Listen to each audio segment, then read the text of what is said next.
AP ప్రభుత్వం face యాప్ను రద్దు చేసి పర్యవేక్షణ పేరుతో వేధింపులు ఆపాలని సిఐటియు నాయకుడు ఓబులన్న డిమాండ్ చేశారు. అంగన్వాడీ కార్యకర్తలకు కనీస వేతనము 26,000 రూపాయలు ఇవ్వాలని కోరుతూ అనంతపురం కలెక్టరేట్ ఎదుట సిఐటియు ఆధ్వర్యంలో ఆయాలు నిరసన వ్యక్తం చేశారు.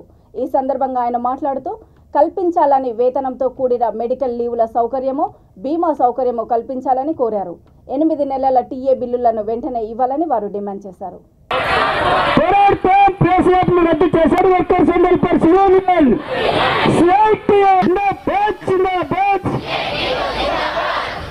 అధ్యక్షులు శకుంతలమ్మ గారు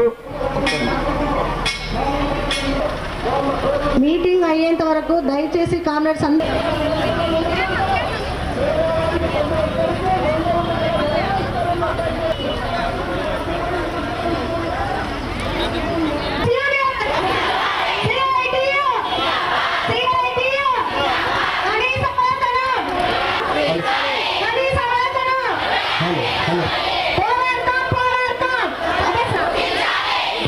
అంగన్వాడీ కార్మికుల ప్రభుత్వ ఉద్యోగులుగా ముఖ్యమంత్రి గారు చెప్పిన హామీని వెంటనే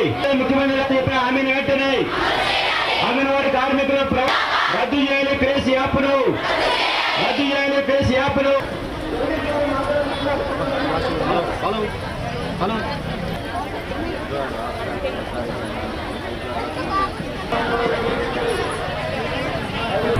అలాగే మన ధర్నాకు మద్దతు ఇవ్వడానికి వచ్చిన ఫోన్ చేసినటువంటి విషయం నాకు కూడా ఆయన ఫోన్ మెసేజ్ లో పెట్టారు అని చెప్పారు.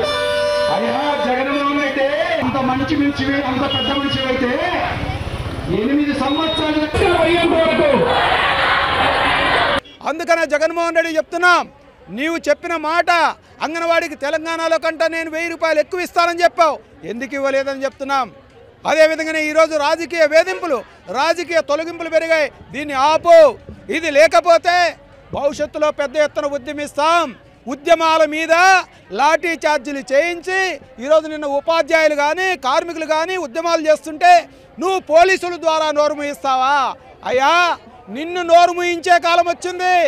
నిన్ను నోరు మూయించే కాలం ఇంకో సంవత్సరమే ఉంది. మా ఇళ్ళ దగ్గరికి రావా? కార్మికుల ఇళ్ళ దగ్గరికి రావా?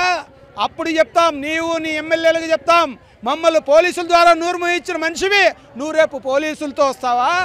ఓట్లు వేయించినప్పుడు పోలీసులతో ఓట్లు వేయించుకుంటావా? నువ్వు వేయించుకుందేవులే. అందుకనే చెప్తున్నాం, ప్రజాస్వామ్యయుతంగా వ్యవహరించు, ఉద్యమాలను గౌరవించు.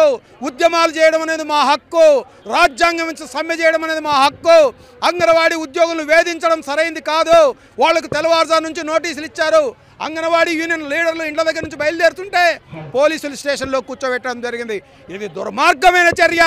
అదేవిధంగానే నీకు ధైర్యం ఉంటే, నీకు కార్మిక ఉద్యోగుల మీద నీకు చేయాలని ఉంటే 8 సంవత్సరాలుగా వాళ్ళకు టీఏ బిల్లులు రాలేదు, చెల్లించు.